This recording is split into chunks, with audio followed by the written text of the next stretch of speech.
உலக மக்கள் அனைவருக்கும் வணக்கம். இப்போ இந்த வீடியோவில் என்ன பார்க்க போகிறோம்னா, இம்மார்டல் இம்மார்டர் ரூலரை பற்றிய தகவல் மட்டும் இந்த வீடியோவில் இருக்கும்.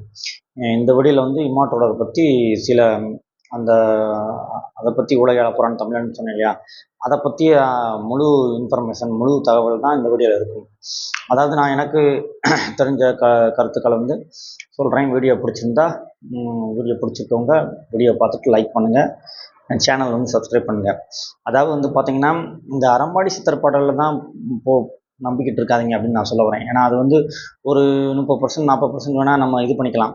அந்த பாடல்களில் வந்து ஒவ்வொரு பாடலாக போட்டு அதுக்கு கூட விளக்கம் கொடுத்துக்கிட்டு இருக்காங்க. இப்போ அந்த பாடல்களுக்கு விளக்கம் கொடுக்குறதுனால புலவராக தான் ஆக முடியும், இம்மார்டர் ஆக முடியாது. சரிங்களா? சரி, அடுத்த டாபிக்ல வரேன் வீடியோக்குள்ள. அதாவது வந்து பார்த்தீங்கன்னா, இப்போ வந்து பார்த்தோம்னா கோரக்கர் அருளிய சந்தரகை 200ல் வந்து போட்டிருக்காங்க. ஒவ்வொரு பாடலாக பார்த்தோம்னா, இன்றைக்கி நான் வந்து எல்லா பாடலையும் பார்க்கல, சில பாடல்கள் பார்த்தேன் கோரக்கர் அருளிய சந்தரகையில். அதில் வந்து பார்த்தோம்னா ஒரு பாடலை வந்து இவர் தெளிவாக சொல்லியிருக்காரு. கோரக்கர்கிட்ட வந்து இவர் சொல்லியிருக்காரு, போகர் சித்தர் வந்து சொல்லியிருக்காரு, மீண்டும் நான் வந்து பூமிக்கு வருவேன் அப்படின்னு சொல்லியிருக்காரு. அதாவது பூமியில் வந்து எப்போ மனிதனுக்கு வந்து ஆபத்து வந்து அதிகமாக இதாகுதோ அந்த காலகட்டத்தில் வந்து மீண்டும் நான் அவதரிப்பேன் அப்படின்னு போகர் வந்து சொல்லியிருக்காரு. ஸோ அது என்ன பாடல்னு கூட நான் உங்களுக்கு இது பண்ணிவிட்டு நம்ம அடுத்த வீடியோவில் அதை பற்றி பார்க்கலாம். போகர் சித்தர் வந்து மீண்டும் வருவேன் இருக்கார் கோரக்கர் சித்தர்கிட்ட. ஸோ அந்த கோரக்கர் அருளிய சந்தரகை அதை நம்ம நம்பலாம். அதே மாதிரி வந்து பார்த்திங்கன்னா, சந்தரகை 200 நூலில் வந்துட்டு இன்னொன்றுலையும் சொல்லியிருக்காங்க. இன்னொரு பாட்டில் கூட மன்னன்னா ஒருவன் உலக ஆழ்வான்னு ஒரு பாட்டு வரும். ஸோ அதுலேயும் கூட ஸோ வந்துட்டு இம்மார்டர் வருவார் அப்படின்ற மாதிரி அந்த குறிப்பு அதில் வந்து பொருந்துது. ஸோ நம்ம இதை நம்பலாம். இன்னொன்று நாஸ்ட்ராடாமஸ் ப்ரிடிக்ஷனில் இருக்குதுன்னு சொல்கிறாங்க. நாஸ்ட்ராடாமஸ் ப்ரிடிக்ஷன்றது பார்த்திங்கன்னா, அது வந்து அவ்வளோ அக்யூரேட்டாக இருக்குமான்றது நம்ம வந்து பொறுத்துன்னு தான் பார்க்கணும். 2025 போட்டிருக்காங்க. போகர் சித்தர் வந்து எந்த ஆண்டு அப்படின்லாம் வந்து பாடல்கள் அப்படிலாம் சொல்லலை.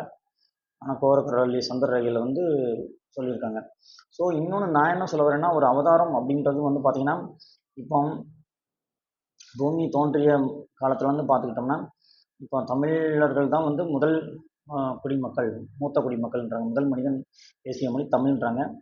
ஸோ இப்போ தமிழர்களுக்கு ப்ராப்ளம்ஸ், பிரச்சனை இப்படி வரும்போது நான் சொன்ன மாதிரி, ஏற்கனவே சொன்ன மாதிரி சிவன் வந்து போர் புரிஞ்சிருக்காரு. அதே மாதிரி பார்த்திங்கன்னா முருகப்பெருமான் வந்து போர் புரிஞ்சிருக்காரு. அதே மாதிரி வந்து பார்த்திங்கன்னா, இன்றைக்கி உலகத்தில் வந்து இவ்வளோ பிரச்சனைகள், இன்றைக்கி இந்த உலகத்தை வந்து தவறான பாதையில் நடத்தி கொண்டு போயிட்டு இருக்கிறது யாருன்னு பார்த்தா இல்மாட்டிகள் தான். ஸோ அவங்க தான் வந்து தமிழ் மொழி அழிய முக்கிய காரணமாக இருக்காங்க. இன்றைக்கி ஆங்கிலம் வந்து உலகம் முழுக்க பரவ காரணம் பார்த்திங்கன்னா, பிரிட்டன் வந்து நம்மளை ஆட்சி செஞ்சு பிரிட்டிஷ் வந்து ஆங்கிலத்தை கொண்டு வந்தாலும் இதுக்கு பின்னாடி வந்து இல்மாட்டிகள் இருக்காங்க. அந்த பிரிட்டிஷ் நம்மளை அடிமைப்படுத்தி, இந்தியாவை அடிமைப்படுத்தி வச்சுருந்தாங்க இல்லையா? ஸோ அப்போ தான் நம்மளுடைய அந்த கலாச்சார மாற்றங்கள் எல்லாமே ஏற்பட்டிருக்கு. ஸோ இங்கே இருக்கக்கூடிய மொழியை வந்து மாற்றிருக்காங்க. இருக்கக்கூடிய மக்களுடைய அந்த கலாச்சாரம் இதெல்லாம் மாற்றிருக்காங்க. ஸோ இதன் மூலிமா தான் பார்த்திங்கன்னா, இன்றைக்கி வந்து நிறையா மக்கள் வந்து நிறையா பிரச்சனைகளை சந்திச்சுட்ருக்கோம். இலுமினாட்டிகள் வந்து எல்லாத்தையும் வந்து ஒவ்வொரு இது மூலிமா பண்ணிக்கிட்டு இருக்காங்க. இப்போ வந்து பார்த்தோன்னா இலுமினாட்டிகள்னு சொல்லப்போனால் அவங்க இஸ்ரேல் அப்படின்னு தான் சொல்ல முடியும். அவங்களுக்கு சப்போர்ட்டாக தான் இந்த பிரிட்டன், அமெரிக்கா அந்த மாதிரி நாடுகள்லாம் வந்து செயல்பட்டுருக்காங்க. இது நீங்கள் பார்த்தாலே தெரியும். இஸ்ரேலுக்கு பிரச்சனை அமெரிக்கா வரும், அவங்க ஹெல்ப் பண்ணுவாங்க. ஸோ இதெல்லாம் பார்த்துட்ருக்கோம். ஸோ அப்போ இலுமினாட்டிகள்னால் யாருன்னு கேட்டோம்னா இஸ்ரேல் இருக்கக்கூடியவங்க தான். அவங்க தான் வந்துட்டு இப்போ அந்த எதுக்காக நான் சொல்ல வரேன்னா, இப்போ அவதாரம்னு ஒன்று வந்து இந்த பூமியை உலகை ஆளப்போகிறேன் தமிழ்னு சொன்னேன் இல்லையா? ஸோ அப்போ யார் வந்து ஆளப்போகிறோம் அப்படின்னு பார்த்தீங்கன்னா முருகப்பெருமான் தான் இம்மார்டலரை வந்து உலகத்தை ஆட்சி செய்ய முடியும். ஏன்னா இருக்கக்கூடிய பிரச்சனைகள் பார்த்திங்கன்னா பயங்கரமாக இருக்குங்க. இதெல்லாம் வந்து சாதாரண மனுஷன் வந்து சரி செய்கிறது வந்து என்னை பொறுத்த வரைக்கும் சாத்தியமில்லாத ஒன்று. ஸோ அதனால் முருகப்பெருமான் வந்து கண்டிப்பான முறையில் அவதாரம் எடுத்து அவர் வந்து பூமியை வந்து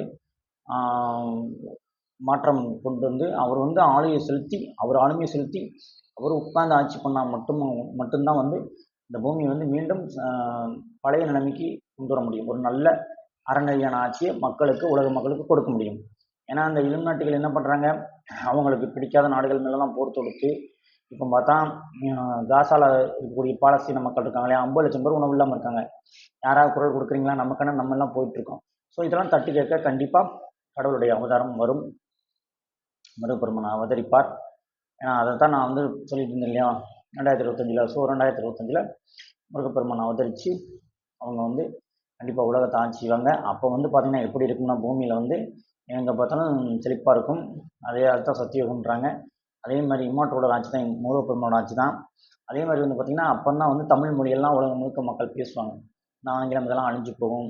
அதெல்லாம் வந்து அரக்கனுடைய மொழி, அதெல்லாம் அழிஞ்சு போகும். அவங்க கொண்டு வந்த கலாச்சாரம் எல்லாத்தையும் மாற்றமாக கொண்டு வந்து அந்த அரக்க கூட்டமெல்லாம் அழிச்சிட்டு மீதி இருக்கக்கூடிய மக்களுக்கு வந்து ஒரு அறநெறி நல்ல ஆட்சி,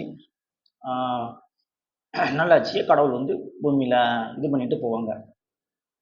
அதான் நடக்க போகுது. நீங்களாம் பார்க்க தான் போகிறீங்க. அதுக்கு ஒரு திருக்குறளை கூட உங்களுக்கு உதாரணத்துக்கு சொல்கிறேன். அடக்கம் வந்து அமரருள் உய்க்கும், அடங்காமை வந்து ஆரூரில் உய்த்துவிடும்.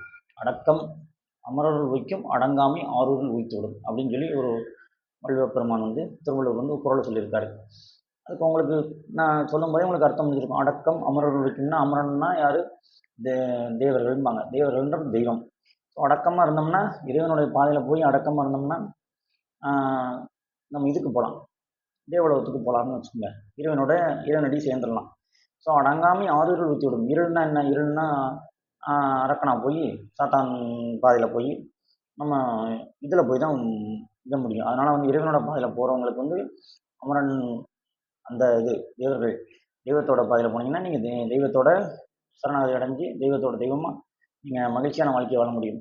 ஆனால் அடங்காமல் ஆறு இருள் உய்த்து விடுன்னு எதுக்கு சொல்லி வச்சுருக்காங்கன்னா, அடங்காமல் வந்து தவறான பாதையில் போனோம்னா நரகத்துக்கு தான் போக முடியும். அதுதான் அந்த குறள் சொல்லி இந்த வீடியோ முடிச்சுக்கிறேன். ஸோ வந்துட்டு இந்த வந்து பாட்டெல்லாம் அறம்பாடி சித்தர் பாட்டெல்லாம் போட்டுட்டு புலவராக ஆக முடியும், இம்மாற்றுள்ளராக ஆக முடியாது. அதனால் கற்பனையில் நிறைய பேர் மேந்துக்கிட்டு இருக்காங்க. முருகப்பெருமான் மட்டும்தான் வந்து இந்த பூமியை ஆட்சி செய்ய முடியும். 18 சித்தர்கள் வந்து வழி காட்டுவாங்க. முருகன் வந்துவார், மீண்டும் வந்து ஆட்சி செய்வார். அப்படித்தான் நடக்கிறதுக்கான வாய்ப்புகள் அதிகபட்சமாக இருக்குது. ஒரு வேளை இம்மாற்றோட ஒரு சாதனை பண்ணி நான் ஆட்சி செய்வார் அப்படின்னு ப்ரிடிக்ஷனில் இருக்கிற நடக்கிற மாதிரி இருந்தால், ஒருவேளை அப்படி நடந்தால் அதுவும் முருகன் வந்து அவரு தான் வந்து சக்தி கொடுக்கணும் அந்த சாதனை மனிதனுக்கு. அப்படி கொடுத்தா மட்டும்தான் அந்த மனிதன் வந்து அந்த மாதிரி இம்மாற்றோட மாற முடியும். அது வந்து எந்த அளவுக்கு பாசிபிள்னு தெரியல. நம்ம பொறுத்திருந்து பார்ப்போம். ஒரு 6 மாத காலம், ஒரு 1 இயர் பொறுத்திருந்தோம்னா அந்த காலகட்டம் வரும்போது கண்டிப்பாக உலகத்தில் இருக்க மக்களுக்கு எல்லாருக்கும் நீதி கிடைக்கும். பொறுத்திருங்கள். உலகத்தை வந்து முருகன் சித்தர்கள் கண்டிப்பாக வந்து காப்பாற்றுவாங்கன்னு நம்புவோம். அவங்க என்ன சொல்கிறாங்களோ அதான் நடக்கும். இம்மாற்றோட சாதனை மனிதன் வரப்போகிறாங்களா, இல்லை அவங்களே வந்து உலகத்தை ஆள போகிறாங்களா அப்படின்றது தான் இந்த 2ல் ஒன்று நடக்கும். கண்டிப்பாக நடக்கும். இது என்னுடைய 100% நம்பிக்கை. இன்றைக்கி நான் போட்ட வீடியோவில். அடுத்த வீடியோவில் சந்திப்போம் மக்களே. நன்றி.